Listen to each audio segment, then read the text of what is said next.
After the release of Life is Strange 2, we got a total of 2 mainline entries and 1 spin-off that are well received regardless of their flaws.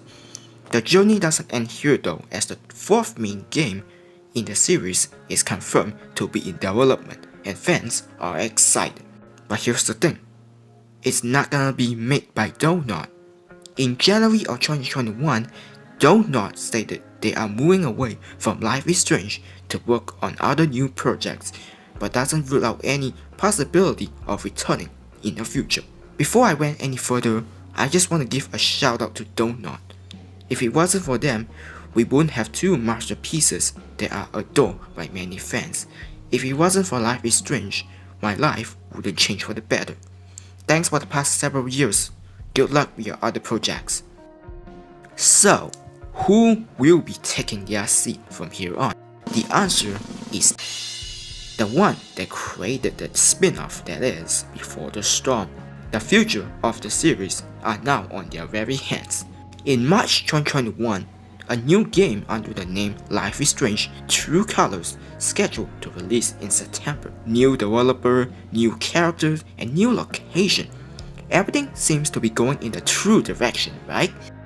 Well, no. Unfortunately, when I get my hands on the game, it was very average to say the least. Not only the story is lacking, but the characters as well. There's just something wrong about the game, and they dropped the ball in this one. I don't think the game is trash, as it got some redeeming values, but there are more negative facts that outweighs the positive. So join me as we take a look at the disappointment that is Life is Strange True Colors, based on my opinion. Enjoy!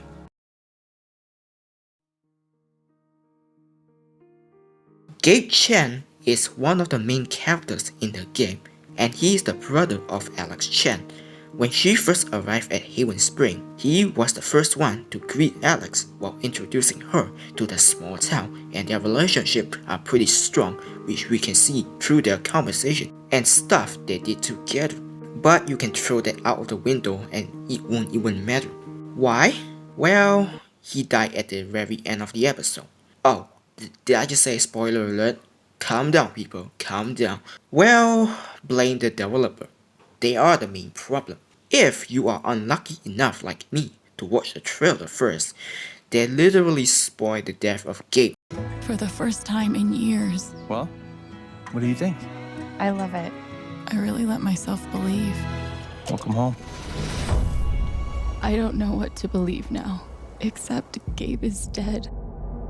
What were they fucking thinking? I get that you want to make people excited for the game, but the fact that you review one of the key moments of the game is just ridiculous. You could have added something else better. So yeah, from the very first moment Alex met Gabe, I already start counting down, and when he met his demise, I don't feel anything. Not sad, not mad, nothing, as I knew it's gonna come eventually. You could argue I shouldn't watch the trailer first, but it's been a habit where I check the trailer first before buying any games, just to make sure my money is worth it. I'm sure some of you actually do that too. Don't lie, I knew you did. Comment below. While we're at the town, the people keep talking about how good and how helpful Gabe can be towards them, but we ourselves never get the chance to witness it. We just heard it through chatting and messages, and it felt pretty sad. At a young age, he was sent to juvenile school for stealing, and when he came to the town to help people, we as the player aren't there to watch him reform to a better side. Deck 9 should make a prequel that explores Gabe's life at the town prior to Alex's arrival. That way we can know deeper about his life and contributions similar to Chloe in Before the Storm. There's still room for improvement, you know.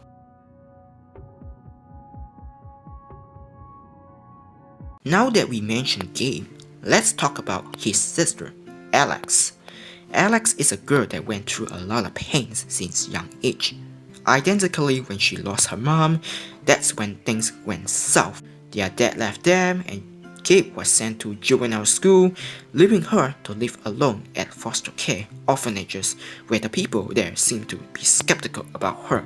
She eventually arrived at Helping Hands group home for most of her life until she decided to head to Haven Spring, a character that some players can relate to. When she arrives, she realizes she got a secret power, empathy.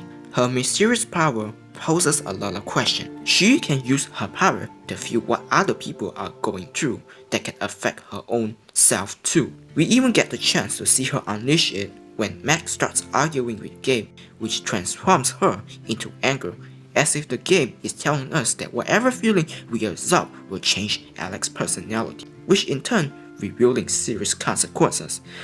But then, it went nowhere. Over the next few episodes, we were asked to make important choices, quote unquote, like helping Eleanor to remember things, calming down Charlotte, and even signing the affidavit, but ultimately, nothing really critical happens at all. Alex just moved on, and that's pretty anticlimactic, don't you think? We were given a glimpse of what her power can do, but later on, it becomes pretty much nothing important. When Alex starts beating Mac up, I thought this is the moment where we have to make important choices where one small mistake can affect, make or break Alex's personality, which in turn affect the people around her. But as we progress deeper and deeper, unfortunately, it's not the case. The reason Life is Strange 1 was loved by fans is because of its unique story, and even if people hated the second game for being way too different, at least the game got its own fair share of value. So what uniqueness we got in True Colors? Absolutely nothing. Gabe is dead and we have to find the truth? Same as finding out Rachel's whereabouts. Gabe's death make Alex wanting to find the truth no matter how painful it can be, just like what Max and Chloe did to find out Rachel's death and the truth behind it. Mac, a character that looks evil in the first place, but not at all evil, just like Nathan Prescott, a character that seems to be innocent and too good to be a villain like Jet. Well, he turns out to be a villain, just like Jefferson. Alex going through her nightmare? We got that similar scene with Max too. The location takes place in a small town, just like Arcadia Bay, albeit without a storm. These examples defeat the purpose of what I say in Life is Strange 2. Just move on. Once again, I get that people love Life is Strange 1 to death, and even Deck Knight knows it too. But that doesn't mean you have to literally copy every element that make the first game good and try to replicate it with True Colors. Life is Strange 2 dared to be different, and it may be hated by many, but over the years, look how much people are praising the game. It managed to stand on its own due to its new style. True Colors, on the other hand, is anything but. I wonder what were they thinking back in 2017 when the development just begun. Whatever happened behind the scene, I can just say this game don't have identity whatsoever. It's like 3DS. The new version keep coming out, but in the end, it's still the same thing. True Colors will forever be remembered as a clone of the original game. I know it sounds harsh, but that's the truth. They play too safe. If you are looking forward to buy this game, I will highly suggest you to don't do it just yet, unless it's on sale. As of right now, the game is sold at a pretty high price compared to the previous games. This game can even rival Nintendo prices. Not just that, each episode are released together as one single game, no waiting months for next episode. Each episode only lasts around 1 to 2 hours depending on how fast you finish it, which is very short compared to the previous 3 entries. You could finish the entire game in one single afternoon and felt pretty empty because the story just ends abruptly regardless of what episode you are in. Like I said in the aforementioned choices, your choice doesn't matter. No matter how much people you try to help, in the end, they either stand by your side or just disagree with you, which have no consequences whatsoever. The choices felt bland and not impactful to the point that you will start doubting yourself. Whether to leave the town or staying there, you still got your happy ending. No guilt, no emotional, nothing. Wavelength DLC is no exception. Sure, we got a returning character, Steph, to play as.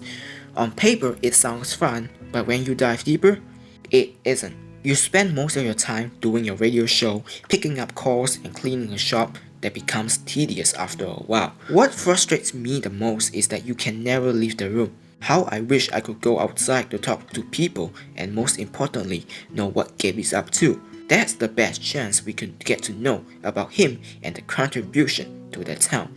That's a missed opportunity there. Don't forget, Steph can also use her phone to find people to date, which is pointless because you already knew who she will be meeting eventually, not you, Ryan. Even worse, you have to finish the main story to unlock this prequel. Like, that's a confusing thing to do. Overall, besides knowing about Steph's backstory and her old friend, this DLC is pretty lackluster.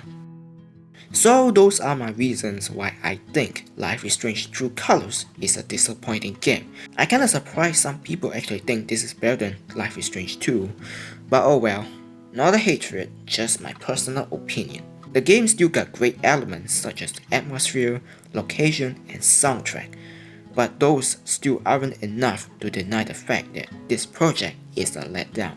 Considering this is Deck Knight's first major project, I wouldn't blame them. Maybe next one will be better? Let me know below what you think in the comment section. If you enjoyed this, hey, be sure to like, share and subscribe. Thanks for watching.